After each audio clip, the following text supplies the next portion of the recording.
I walked through the front doors, the familiar chime echoing like a forgotten tune. Our store smelled like cedar and new denim yet. In my plain khakis and worn brown jacket, I didn't look like an owner. That's exactly why I came this way. Darren noticed me the moment I stepped in. His stance stiffened behind the security podium.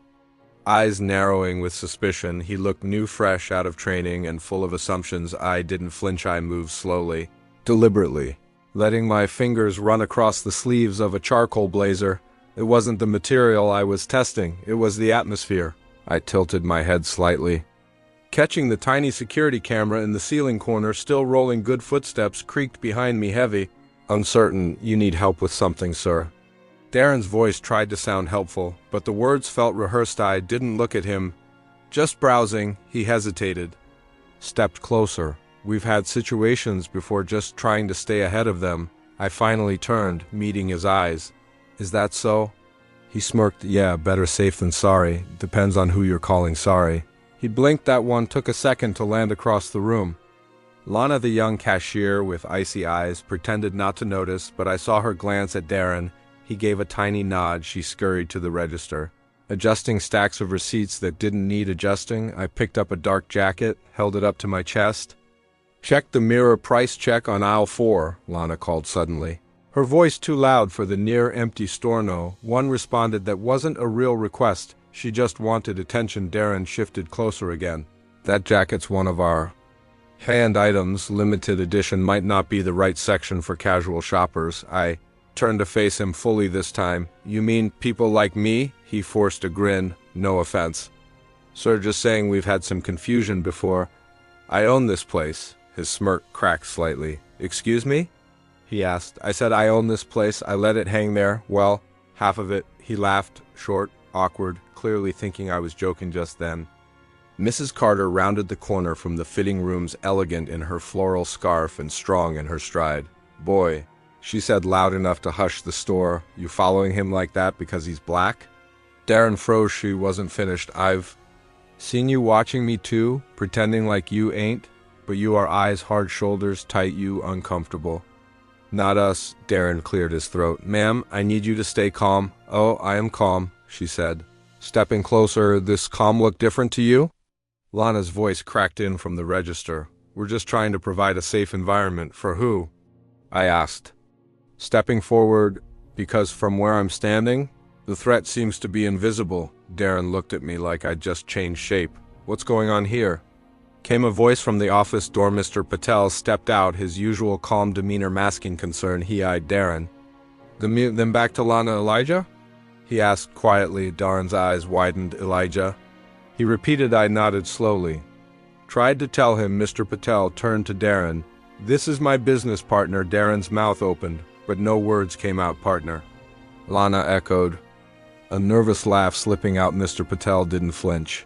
"Yes, Elijah and I have owned this store for 12 years. He trained the last 3 managers, including the one who hired you." The silence became heavy. I turned to Darren, my voice even. "You're not the first to make assumptions. When I walk in dressed like this, won't be the last. But here's the difference. There are cameras, records, patterns." Mrs. Carter let out a soft, satisfied hum.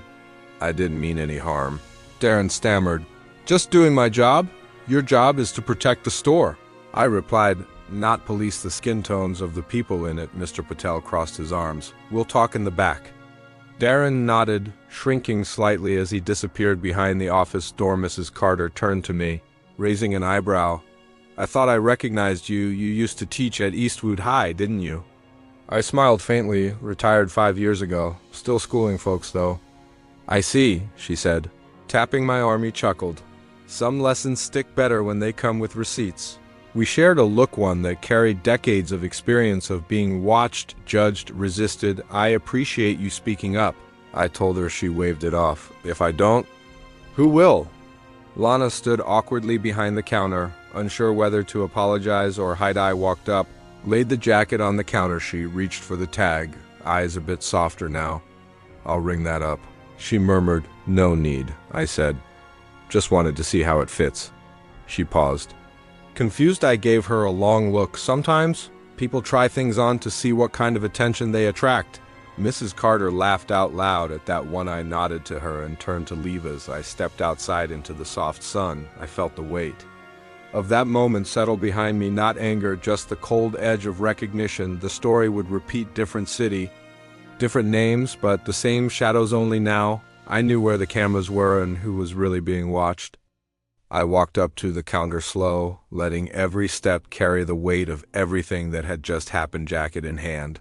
Eyes locked on Lana's, I watched her freeze. Her fingers twitched near the register, but her gaze kept flicking to the corner where Darren stood, arms crossed, face tight. Funny thing about stores like this, I said, voice calm but sharp. They rely on faces, smiles, clean lighting, friendly voices, but the truth? I set the jacket down carefully. The truth always hides behind the glass. Lana forced a smile, her throat tightening like she'd swallowed something sharp. Your total is... Don't worry, I interrupted, keeping my eyes on hers. It's already been paid. She blinked. Paid? By who? The door to the back office opened with a hush, like it had been waiting for this moment. Mr. Patel stepped out, hands folded, eyes steady behind his glasses. By the co-owner of this store, he said. Elijah. For a second, the entire place went dead silent. Then I heard it, the tiny intake of breath, the soft rustle of someone turning, the sound of surprise passing from one face to another. Gasps, murmurs, eyes widening. A receipt slipped from Lana's hand like it didn't want to be part of this scene anymore. Darren's voice cracked through the air. Wait, co-owner? Him? I turned toward him slowly. Yeah, the man you followed like a shoplifter owns everything you touched today. His lips parted, but nothing came out from behind me. I heard a soft, satisfied voice. Look at God, Mrs. Carter whispered, chuckling to herself. I didn't smile, didn't nod. I just walked straight toward Darren. I didn't raise my voice. I didn't touch him. I just got close enough for the whole store to still see us, but not here.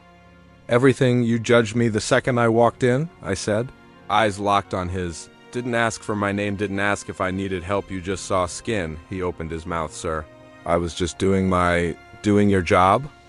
I cut him off. Your job is protecting people, helping them, watching for threats, not hunting shadows. He shifted, chest heaving slightly now. His badge looked smaller than before. You didn't see a threat, I continued. You saw a story. One that was written in your head before I ever spoke a word, and you ran with it. His eyes dropped to the floor. I leaned in just a little closer. You know what power really is? It's watching someone insult you and still having the choice to forgive them. But not today. I turned away, and then I spoke louder. To the whole room, there's always someone watching. You may not see them, but they see you. Mr. Patel stepped forward, calm and precise. We reviewed everything. Darren, every movement, every camera angle. We don't tolerate racial profiling here, not from anyone. Not even if you think you're being subtle. Darren took a step toward him. Sir, you're dismissed, Mr. Patel said. Voice cold as polished steel. Silence. Darren looked at me like he was searching for mercy in a place he'd burned down himself. I didn't give him a word. I just walked past him, jacket still in my hand. As I passed, I said quietly, next time greet a man, don't judge him. I heard footsteps behind me. A hand landed gently on my back, warm, soft, and full of something like pride. Mrs. Carter, you taught him more in 5 minutes than the world taught him in years, she said with a low lie. Looked at her, really looked at her. She wasn't smiling for show. She was smiling for something deeper. Wasn't teaching him. I said I was reminding him we're human. I stepped out into the sunlight outside. I stopped in front of the glass. The same glass he'd watched me through now. It showed me standing straight, calm, unbroken, and behind me, a store full of people finally seeing in that quiet reflection. I thought sometimes the only justice worth having is the kind you deliver without raising your voice, and with that, I walked on.